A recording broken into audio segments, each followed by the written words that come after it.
Live from your ESG salad bar. Does salad bar still exist? When's the last time you used a salad bar? Anyone? Not since COVID. You?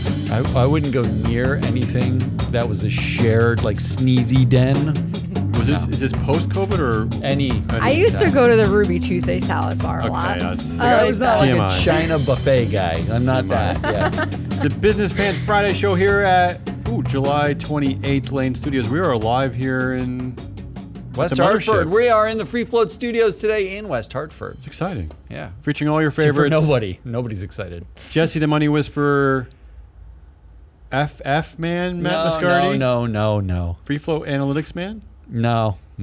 Let's. A-man? Moneyball, board Moneyball Man. How about Moneyball Man? What if I Ball was Man. What if I was an analyst hole, an a-hole? Okay. I like that. A-hole Man. Yeah. like that. It makes me. I don't know how I feel about it, but it's better than BM Man, which is what it was. Terrible. On today's weekly wrap up, all the favorites. Story of the week, good list of the week. What else do we do? Predictions. Assholiest Assholiest week. and Most exhausting. exhausting. You know Yeah, how we it got all the goes. things. Come Let's on, go let's go. right to all the things. Are get you ready going. to go right to all the Right. things? Yeah. Because I'm ready. Okay, let's do it. All right, it's story of the week. Go. They can't hear the music, which is why everybody feels weird. Right? The White House announces AI safeguards with the following companies: Amazon, Google, Meta, Microsoft, and Anthropic, Inflection, and OpenAI. Here's the kicker, though. They are voluntary. Oh, Voluntary guardrails, which You know what always Yeah. works? Voluntary stuff. This is a good games headline. all the more important after seeing Oppenheimer last night as a company. We did. I'm a little extra frightened that these are voluntary guardrails. Yeah, we had a company outing, and we saw voluntarily saw Oppenheimer, and I voluntarily felt bad about myself. Let's not forget that the OpenAI CEO Sam Altman worried that AI could lead to human extinction. Yeah. I'm glad this is a voluntary guardrail then. Yeah. All right. Human extinction, voluntary. Number 2 story of the week.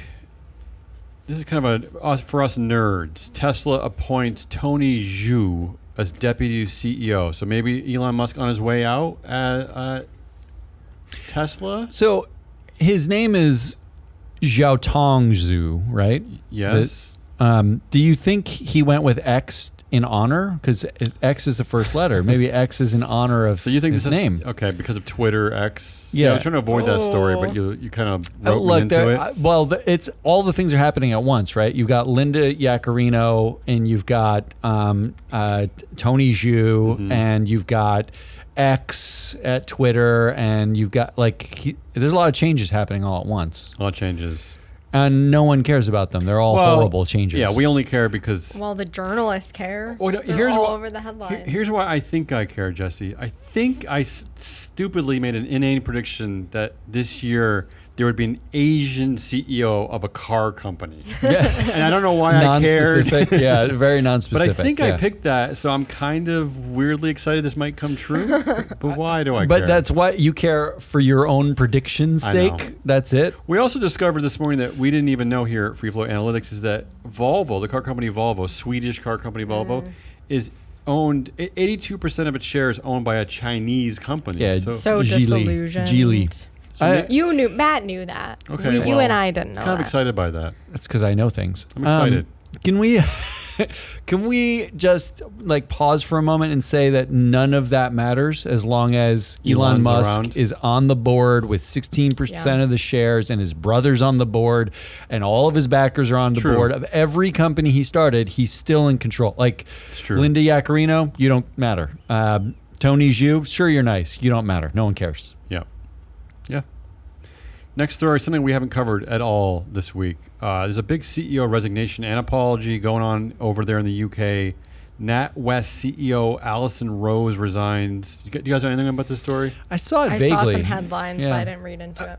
Essentially, she was gossiping about a bank account held by Nigel Farage, who was the leader of the Brexit Party. Yeah, I remember Nigel. And that came out. He got mad about it, she admitted it that she was the leak to the BBC. The BBC apologized for running the story. She apologized, and then she stepped down. The Coot CEO, Peter Flavel, also stepped down. That's the private bank under the NatWest umbrella. So a lot of resignations going on there, a lot of apologies. The chair, Sir Howard, why is every chair of a British company a sir? What is going on? It's mandatory sirness. The NatWest chair says he's not going to quit. Here's why I picked this up, because I'm a nerd. I'm an ESG nerd. I like these UK companies. I like looking at their influencer numbers because they're these incredible democracies. Rose controlled 18% of the company, 18% of the influence. Davies, the chair Davies, 16%. The CFO Katie Murray, 11%. Senior independent director, 14%. Really, they all have kind of an equal amount of power there. But what was the offense? Yeah, I'm confused. The offense was that they gossiped about a thing. No, they closed his bank accounts. They think it was politically motivated. Oh. But really, it was partly because it was underneath a certain threshold. But she shouldn't have been talking to the BBC about it. What did she say to the BBC? That she leaked the information that the reason why it closed is because it was under a £3 million threshold. Oh, so there was speculation somewhere that it was politically motivated for political reasons. Right. She leaked to the BBC that was false. Yes. And was fired because you're not supposed to talk about fired because it doesn't seem like a banking account. CEO should be doing any of this. I mean, yeah, that's shady. Yeah. But nothing. Also, like, in the age of perpetual misinformation, what is she supposed to do? Like, she either lets herself get painted as a political operative and says nothing because she's not supposed to, or she says that's bullshit, this is the real reason, and then gets fired for telling the truth about it. I don't know. This one feels like, this feels like we are now in a world where that allows Nigel Farage to say whatever he wants. Which will be an anti-woke screed. Which will be anti-woke. Right. It'll be political motivation. It'll be, I'm another one of the conservatives that gets censored. It's the hearings where they asked JP Morgan how many accounts they're closing for political reasons. And JP Morgan was like, you're an idiot. Like, we don't do that. Right. But you can keep saying a thing and then people believe the thing. Yeah. And the real reason, of course, what are you supposed to do here? Has nothing to do with wokeism. Has everything to do with risk. They close. Yeah, they close accounts because it costs them money to hold an account open that's under a threshold. And again, the nerdy takeaway for me is, like you were saying about Elon Musk at Tesla, Boring Company, X, all the companies he runs. This is a company that the CEO could step down, right? I mean, she doesn't control this board. She doesn't control the company. 18% means that a CEO can screw up and leave. That's what it means. Look, I'm going to say it's possible I don't know all of the details, and there's a lot of other like shady stuff that might have happened and she shouldn't have talked about, whatever. But on the surface, it sounds like what's happening is one side, generally conservative, can say whatever they want, and the other side that tries to correct the record is the one that gets in trouble for correcting the record. Which is bananas. It's a little bananas. Yeah, I didn't pay attention to this story, and I don't like it. I hope I summarized this one well because I don't like it. I didn't touch the story earlier. I don't like it. The fourth big story of the week: Barbie, the movie Barbie. Ugh, yeah, slammed by conservatives as man-hating woke propaganda amid box office success. Yeah, that was cool.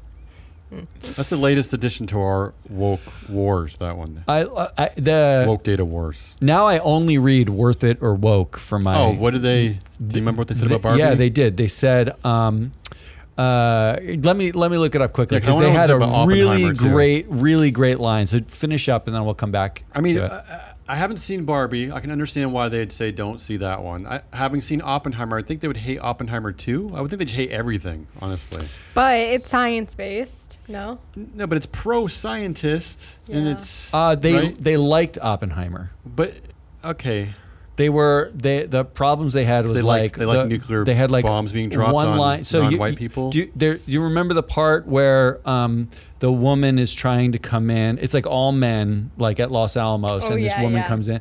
That's the one thing that was like the woke. She's like thing. my respiratory or my reproductive system. That's right. Yeah.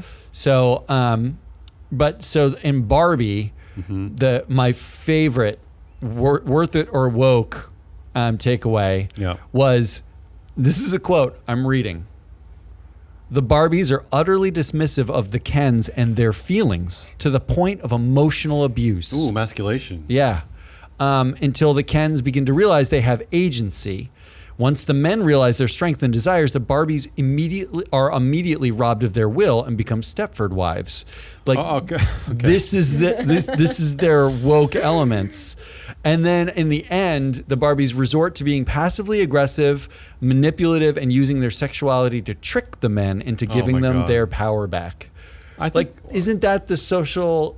Isn't it all the irony, like the social commentary, the irony? That's the point.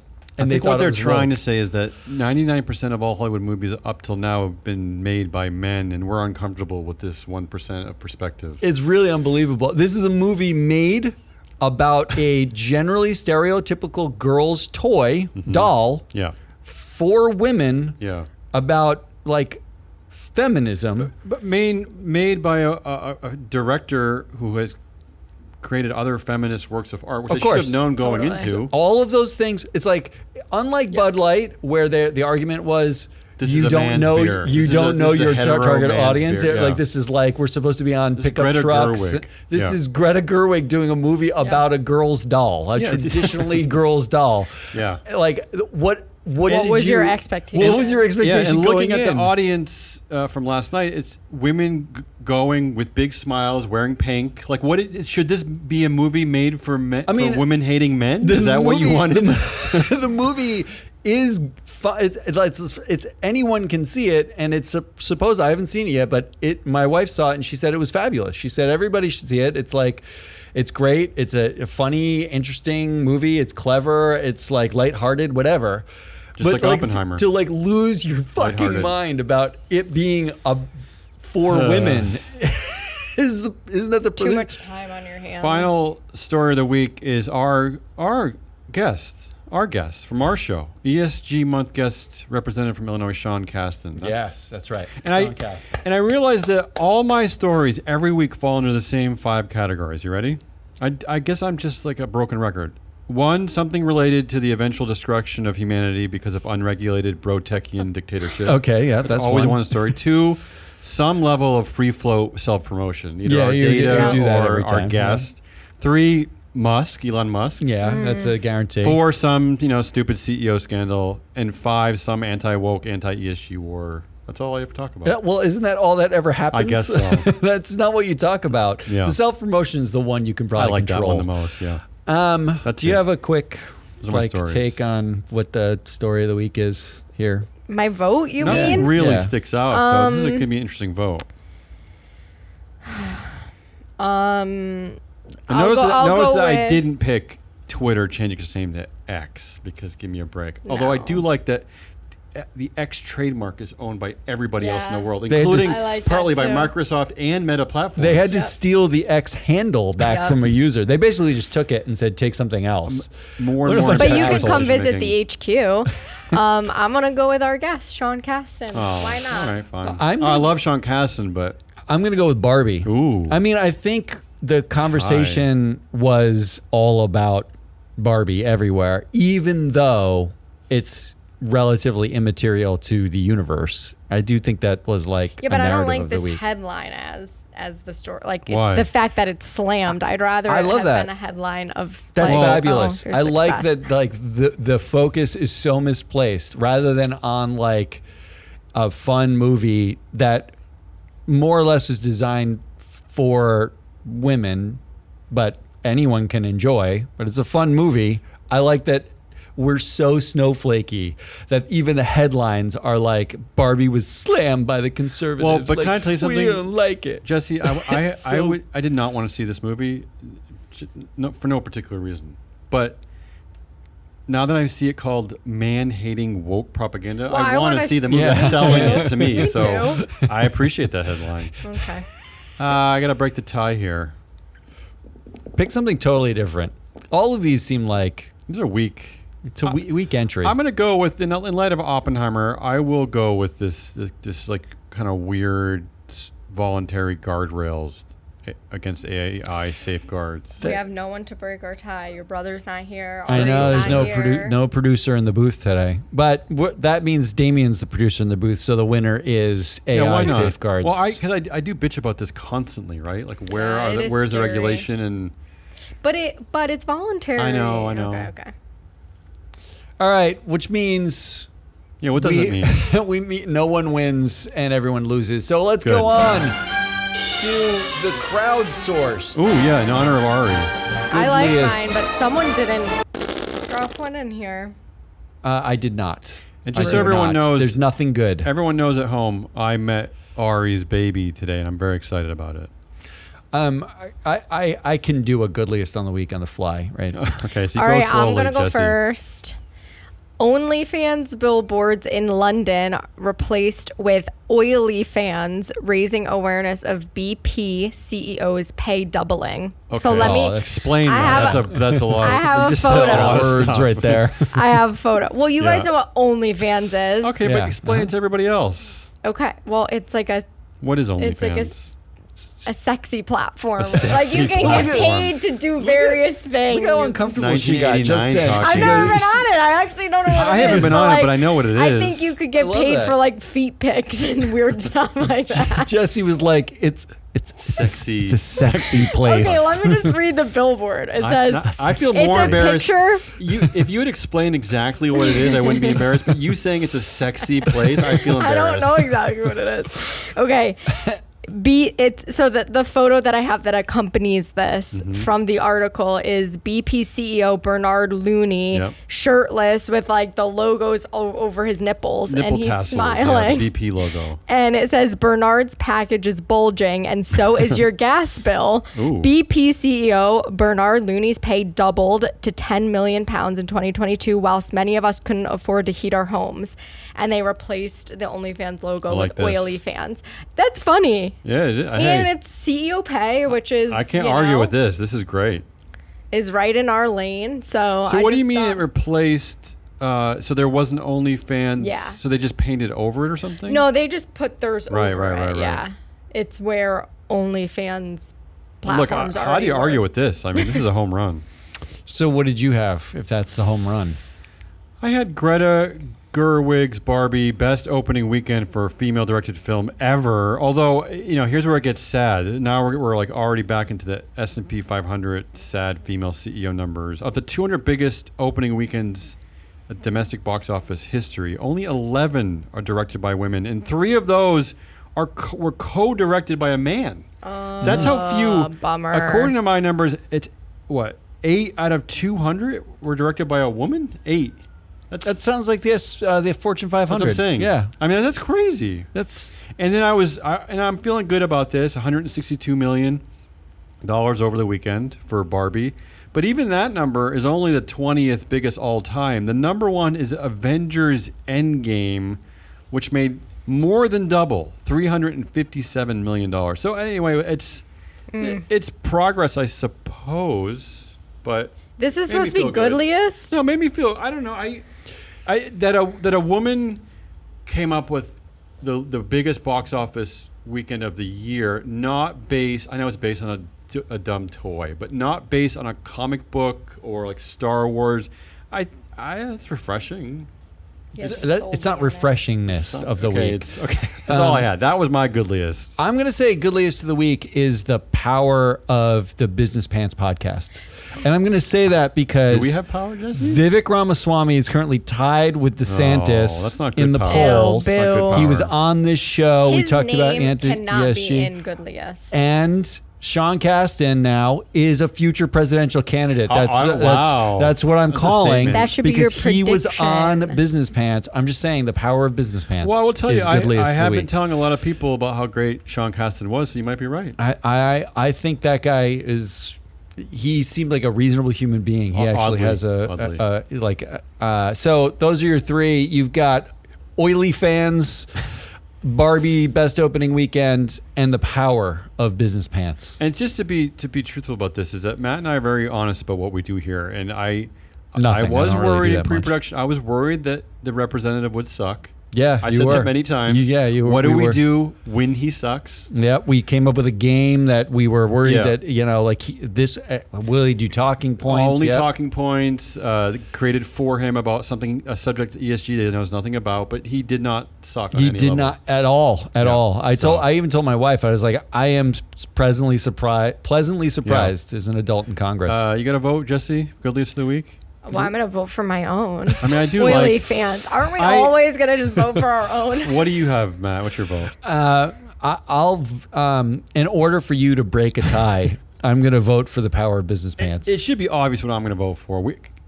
How often do we get a CEO with his shirt off? Although that's probably not. That's right. That's probably not his body. Now that I'm thinking about it, right? It could be. I don't know. Maybe him on a beach in Spain. Maybe.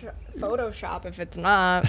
Yeah, maybe he's on Mykonos. All right, that means OilyFans is the winner. Just protesting CEO pay is fun. Yeah, it's such a fun way to for Goodliest of the Week, raise awareness. Love that. Which means we're on to Assholiest of the Week. Okay, what do you have? I should have more coffee for this one. Here we have how many assholes do I have? I think I have three assholes. No, it's three. It's just three.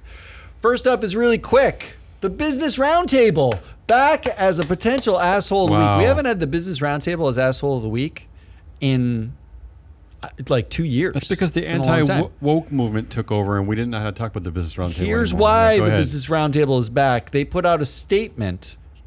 The Business Roundtable statement, Business Roundtable welcomes House action to protect shareholders and promote sound corporate governance practices in the wake of the House hearings for ESG month, in which they are severing all shareholder rights. They basically want you'd have to ask mommy if you can vote. You have to beg a company if it's okay. They want to get rid of shareholder proposals almost entirely. This is the statement, Business Roundtable, and this is almost the statement in its entirety. It was like 2 paragraphs. Business Roundtable applauds the U.S. House Financial Services Committee for its ongoing commitment to reform proxy voting and shareholder proposal processes, provide vital oversight of proxy advisory firms, and serve as a check on the SEC's systematic regulatory overreach. This is just a nod to the... They basically said, Republicans, thank you for gutting ESG and shareholder rights. That's what they said. In 2019... when they released their statement on the purpose of a corporation, basically aligning themselves with stakeholder capitalism, it was chaired by Chief Kneeler Supreme Jamie Dimon. That's correct. Who was the current chair of the Business Roundtable? The current chair of the Business Roundtable is Mary Barra of General Motors. That's right. And just so you know who else is on the Business Roundtable, who subscribes to the gutting of shareholder rights. These are people who are cool with it. It includes... Craig Arnold of Eaton, Corey Barry, CEO of Best Buy.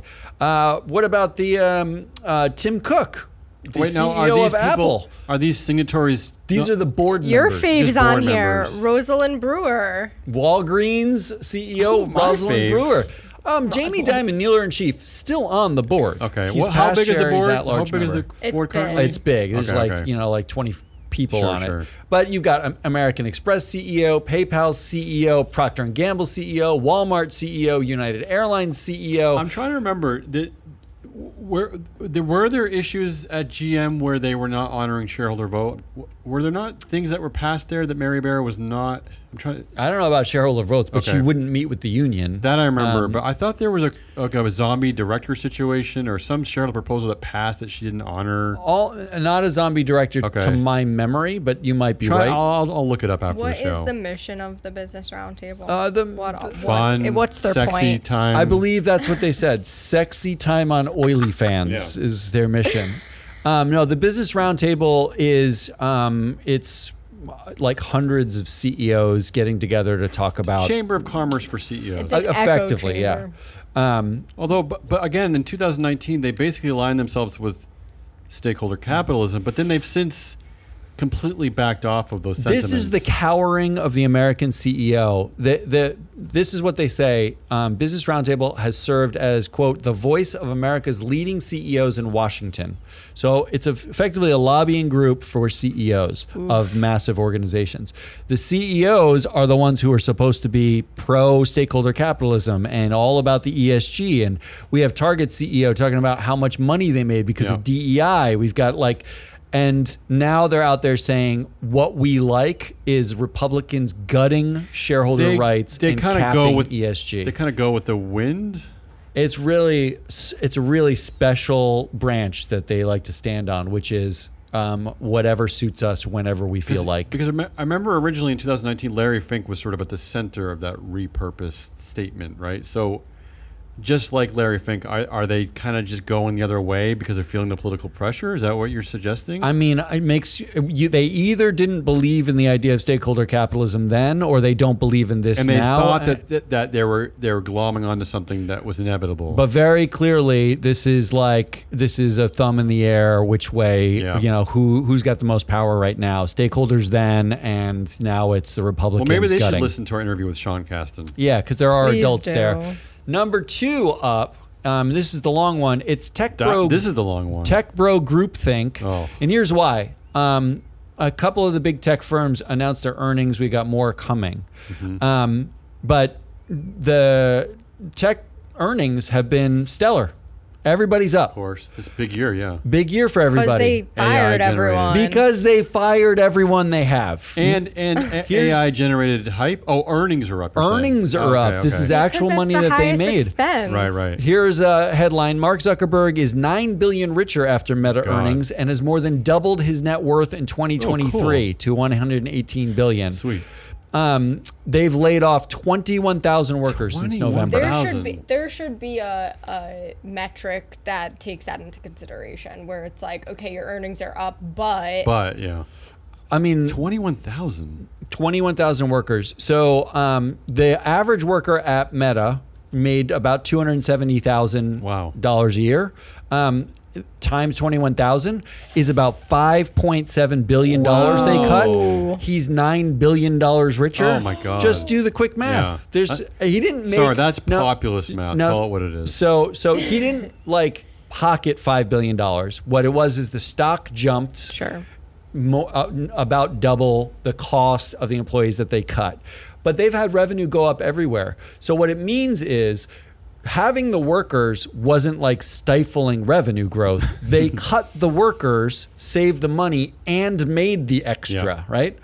But they're not the only ones. Alphabet shares jump on beat and strong cloud growth. Alphabet cut 12,000 jobs. Yeah, because after Mark started cutting, everyone jumped on that. After Tesla, after Musk cut everybody at Twitter. At Twitter, everyone thought, oh, if he can do it, we can all cut everybody. And that's what I'm talking about with groupthink. They went out and they have a mass exodus from SVB. They kill the bank and they create a mini bank run because they have groupthink. They then have a mass exodus of layoffs. They kill all the workers because it's groupthink. So here's who's making money off your job cut. This is a free float analytics data alert. Ready? You've got Zuckerberg, obvious. Yeah. How about Sheryl Sandberg? Yeah, how about her? She's on the Momentive board, which is an AI company. They do like cloud AI stuff. Partnered with Meta or just a separate entity? Just separate board. Okay. They announced 11% layoffs and revenues rose.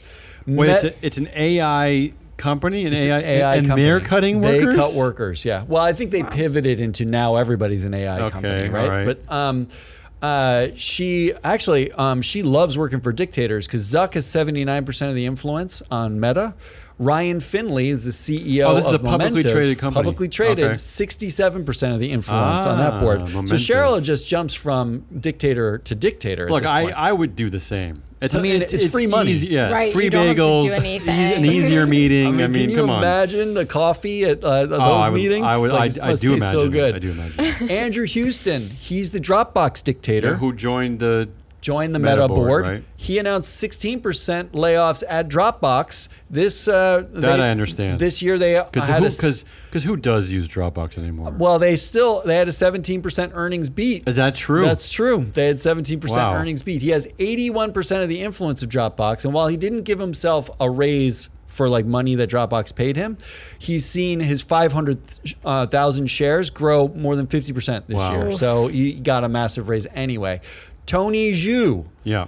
DoorDash dictator, also on Meta's board. DoorDash announced 6% layoffs this year. I like that Zuck collects dictators. Basically, what's happening is a bunch of dictators are on Zuck's board, so they all get the dictator thing. They get the joke. And when Musk announces layoffs, Zuck announced layoffs, then all these people just are like happy to announce more layoffs. Do you think his dictator bros for every vote at Meta board, they're just like, yeah, whatever. They're like they're surfing on their phone. Like they know how this system works.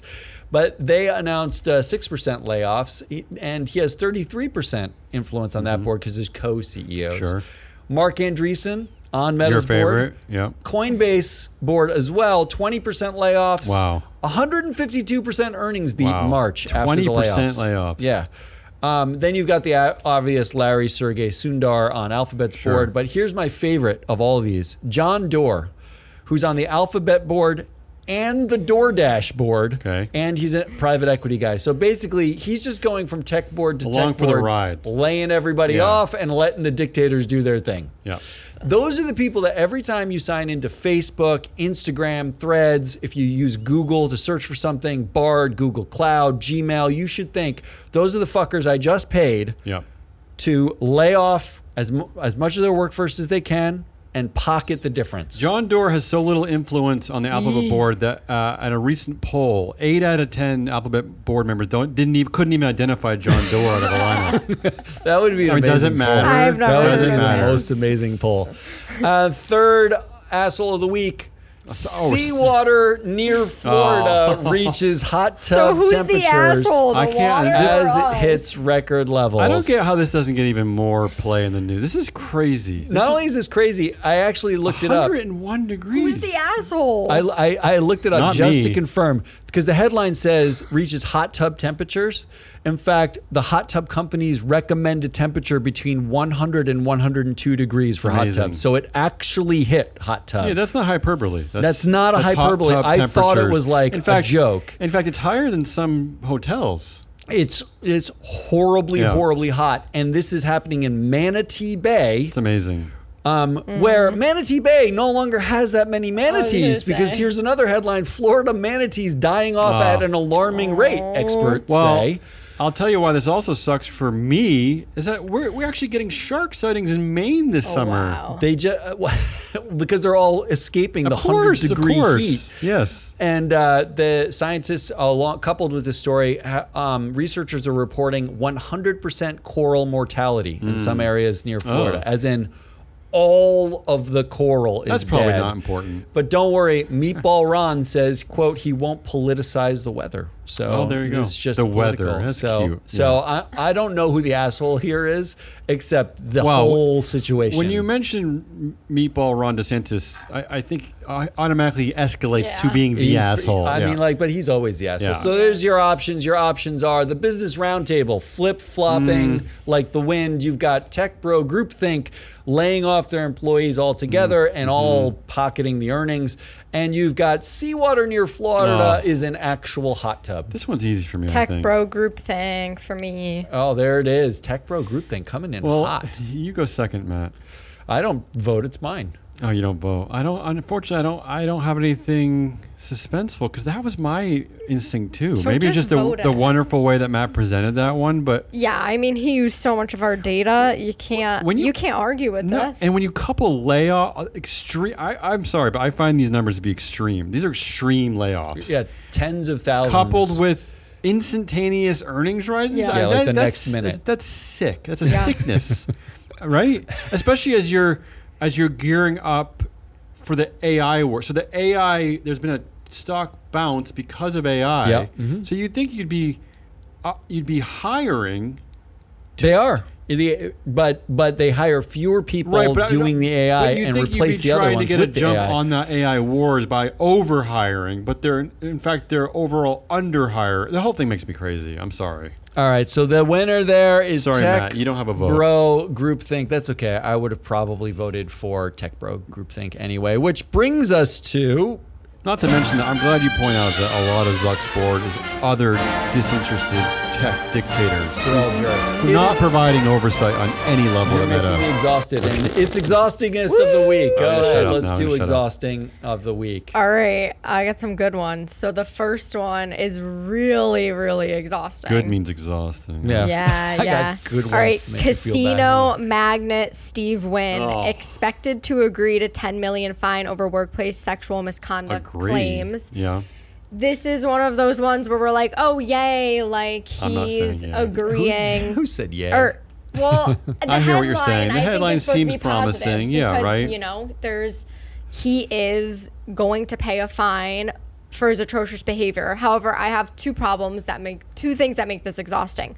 One is that in 2018, when the allegations were coming out, Wynn sold 12.1 million shares of Wynn Resorts Limited, raising about $2.1 billion through the stock sale. So 210 times the amount of his settlement. That's crazy. That is disgusing. Okay, 10 million. That's fine. bad. Fine him 2.1 billion. Yeah, I don't fine know why. him the whole thing. I don't know why they can't. I mean, it would be weird to go after his personal, wealth. But why can't you attach this settlement to the shares, the value gained from the shares from the company at which that may actually set a precedent, right? I mean, it may. And then here's my other problem is that under the terms of the deal, Wynn will be allowed to maintain passive ownership of up to 5% of a publicly traded corporation registered with the Gaming Commission. So he can still be involved in the game. Right. Yeah. He could still make money. No controller authority or advisory role or whatever, but he could still have passive ownership. Right.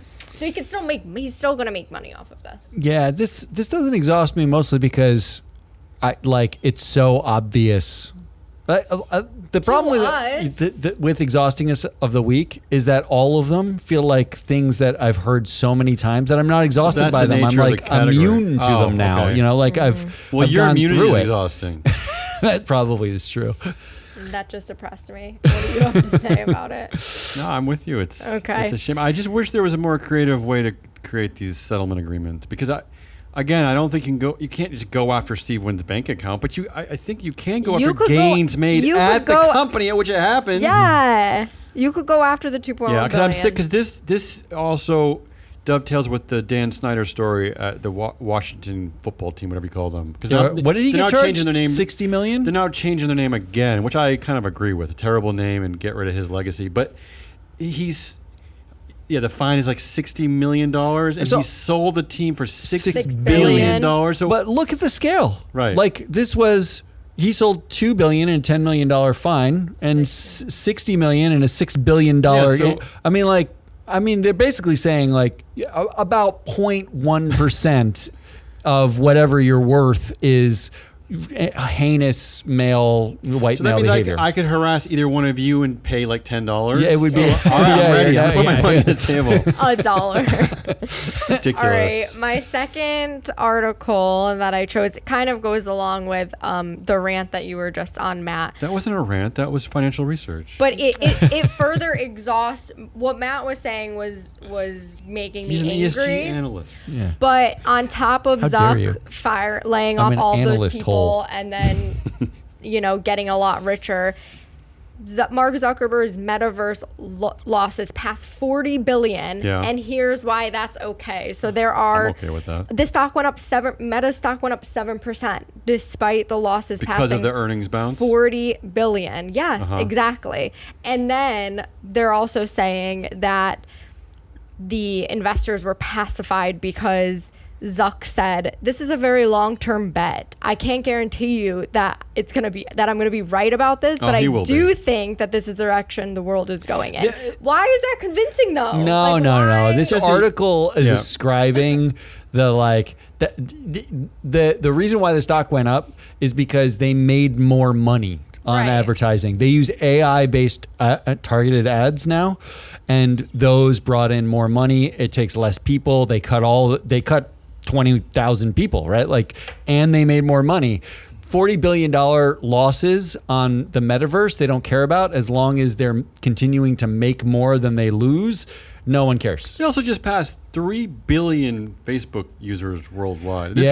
He's not gonna mess up this metaverse play. I'm sorry, but he's gonna figure it out. He's eventually gonna figure it out. But that said, someone should stand up and be like, you spent $40 billion on legless avatars. That's what I mean. like, it's so ridiculous. Well, remaking The Sims. Isn't that R&D? I mean, no? I guess, except that I can play But no World one's of Warcraft in the right metaverse now. Like no one's in there. No Right, one. but It's nothing. It is nothing, Yeah. and it's 40 billion. That is so much money. Think about that money. No, I agree with you. But last year, everyone was saying like Zuck is dead, Zuck's over, Meta's done. I just never bought that. So in the short term, they're failing at the metaverse. I just wait to see what happens. Okay. You're talking about the dictator of Zuck. He'll figure it out. Okay, in more AI news, women will be more likely to be forced to switch occupations than men because of AI wave. Why is that? So this is a new McKinsey & Co. report that examines the U.S. labor market trends through the end of 2030, and it's reported that women are 1.5 times more likely to need to move because they're overrepresented in lower wage jobs, obviously, that are going to be impacted by automation, like support, customer service, that sort of thing. And also blacks and Hispanics will be adversely affected. All right. So AI created by bored white men for the benefit of bored white men. I like your tagline. Is that your tagline? That is mine. I that think wasn't McKinsey? I'll offer it to them. I would have if liked they that pay would have been me. McKinsey. I'm actually, I think the AI revolution will hit women even harder because the jobs that look like they're going to get automated are like writing, legal. It's actually white collar jobs in which require more education. Right. And women are getting higher education rates. I would not be surprised if this is totally true. Mm-hmm. And it becomes a pretense to keep the white men, the mediocre white men, in power, in positions where they're running the company. So are we going to go back to being housewives and like just cooking for our husbands because we have your baby machines now? Is that really gone? Your baby machines now. That's what it's going to be. That's exhausting. In fact, in 26, in the you world really are of baby Barbie, machines. Greta Gerwig's Barbie, here we are. All right. I'm 100% on that one. That's my vote. My vote is women being like women losing. Like literally, it took 50 years to get women to a point where they were vaguely competitive in the workplace, and the forces conspiring to stop them are conservatives saying DEI is evil and the most heartbreaking part of it is that now when they make gains in that workforce, it's considered to be a non-merit based gain. We're back with that rhetoric. So now we have the social pushback on women advancing in the workplace, getting jobs, people of color getting jobs, and you're going to have a technological, like 7 tech bros have basically created a system where it makes it easier to cut all the women from the jobs that they have. Not to mention that's psychotic. All the hate directed at the work from home revolution after the pandemic is basically targeting women. Yeah, because they benefit the most. Yeah, the whole thing that is easily the most exhausting to me. I'll let Jesse break the tie. I am exhausted by the amount of men in the news who do these horribly heinous things, and then their slap on the wrist is selling billions of dollars worth of value from their company. Like, that's exhausting me. So you break the tie. I'm going to choose AI. Okay. Women. Fine. Yeah, that is the right answer. Congratulations. I like them all, though. I picked them. I don't like them. Which gets us to who won the week and predictions and things like that. And actually, everybody's got stuff this week. Well, I don't see Ari with anything. I know she's on maternity leave, but she's been slacking a lot because of her baby. I'll go first because I have a quick one. My winner of the week is the representative from Illinois, Sean Casten. I liked the interview. He was a winner. I did not pick him. Okay. I picked air conditioners. Oh. Because UPS workers will get them. Oh, okay. The UPS strike does not look like it's going to happen. They haven't finished settling it, but the concessions look like they will get a pay raise and air conditioning. Can I just say how flabbergasting it is that in 2023 they're finally getting air conditioning in those big brown hot. But I didn't choose the delivery trucks. I didn't actually choose the UPS workers as the winner. I chose the air conditioners. Oh, the air conditioners themselves. They're the big winner because the companies or the unit, like whoever's making the brownest truck with an air conditioner in it is stoked. They're gonna have to replace a whole bunch of trucks. All right, I'm a week late, but I'm choosing Christopher Nolan just because. Why is that a week late? What do you mean? Why is that a week late? It came out last week. But I've been talking about Barbie all show. All right, Christopher Nolan, because we Barbieheimer. all went to see Oppenheimer last night and we were blown away. Yeah, it was really. Oh, Look at you. no puns. Look at you being no puns. Oh, was that? Did you intentionally? Yeah, that was an intentional pun. That's Jesse's on fire. That's a fireable this week. offense. Yeah. All right, predictions. I'll go first too because mine is quick and stupid. I keep saying I'm going to go see the Barbie movie, but I don't think I'm ever going to go. Not because Your prediction is not you're because not I'm gonna see anti-feminist. it? I'm His not anti. prediction I is his actually own like Greta behavior. Gerwig. I just think that it's never going to happen. Like most Prediction things is in my life, something I'm he never can going to go. entirely control, which is whether or not he sees Barbie. Well, we were going to go see it. I was going to see it with Jesse. Yep. We chose to see Oppenheimer, which Well, I'm glad we Matt did. kinda But chose to see I'll have to Yeah. come back to see Barbie probably. I have a prediction. It's a bit long. I'm going to let Jessie go last because she has more Mine's stuff. long. And she too. actually researched our own data for her Yeah, I prediction. know. Mine has nothing to do with anything. My prediction is at Illinois Rep. Sean Casten, who was Yeah. on the show. He has his upcoming town hall in Willowbrook Village Hall, 7760 South Quincy Street at 11 a.m. on Saturday. Okay. He will be honoring the winners of a congressional art competition. Wow. And the first place was Greta Cernute. Yeah. So shout out to Greta. I know you're a listener She's of someone the show. from his district? Someone from his district, I Okay. assume. She was the overall winner. She's a local high school swimmer. Nice. In fact, I linked her stats, her swim stats, Okay. and an artist. I predict that she will ask Casten Oh, whoa. in the Q&A session Yeah. why Representative Andy Barr hates black people and is Oh. trying to ban ESG. Yeah. And Casten will answer the question at this crazy. local town hall that he will refer Yeah. to Business Pants, Oh my his God. recent appearance on Business Pants from Wednesday. This is the Oh my loopiest God. prediction That's ever. my prediction. This is a drug-addled prediction. Sean Casten in his upcoming town Wow. hall. Look at her poignant asked by piece of local art. artist. Wow. Yeah, it's a really nice piece of art. I would like like to it. know why, though, that Andy Barr does hate black people. Because he had an op-ed, I think the Wall Street Journal and then FoxNews.com, and he thinks that ESG basically is hiring black people. Yeah, it's DEI. That's what he said. So It's- why does that There's bother no him? other Why does social- that bother him? In America, we used to celebrate the underdog. We used to celebrate, the melting pot, all that nonsense. Why does that bother him? I don't know. Sean Casten answered the question on Wednesday's show. Yes. Go get it. All right, my prediction. Oh, here we go. Hollywood. Oh, here we AKA go. Bracing myself. Amazon Studios controlled by Bezos. Apple Studios controlled by Cook and Levinson. Wait. Wait, When what's you say happening? controlled by, you mean influence. From The percentage freeflowanalytics.com. influence. Influenced Analytics.com. by Bezos. Yeah. Apple Studios influenced by Tim Cook Yeah. and someone Levison, also a male. Yeah. Lionsgate, John Feltheimer, NBC Universal, Roberts, Yep. Netflix, Hastings, Paramount, Sherry Redstone, who is female but daughter of a Yeah, yeah. male The media daughter mogul. of Sumner, yeah. Redstone, Uh-huh. Sony, they were kind of democratic. Sony's Walt Japanese. Disney, Yeah. They don't have dictators in Japan the way No. we do. Yeah. Walt Disney, Iger, Warner Bros, Steve Miron, and David Zaslav. Zaslav, yeah. So all of those males Yeah. take notes from UPS and realize female leaders like Carol Tomei are the key to reaching an agreement with Ooh. SAG-AFTRA, Wow. not a room full of men and their bruised fucking egos. I will say, Jesse, I'm glad you compiled this. It is pretty incredible. Men, every one of 2023, those. except for the heir of the Paramount fortune, Sherry Redstone, all the influence is all controlled by men at our biggest streaming company. Media That's is it. men. Yeah. That's so those. FreeFlowAnalytics.com, that's where she got that information. So this show is sponsored by freefloatanalytics.com. Go there. You can sign up for free. You can get this information about who influences every company and how they perform.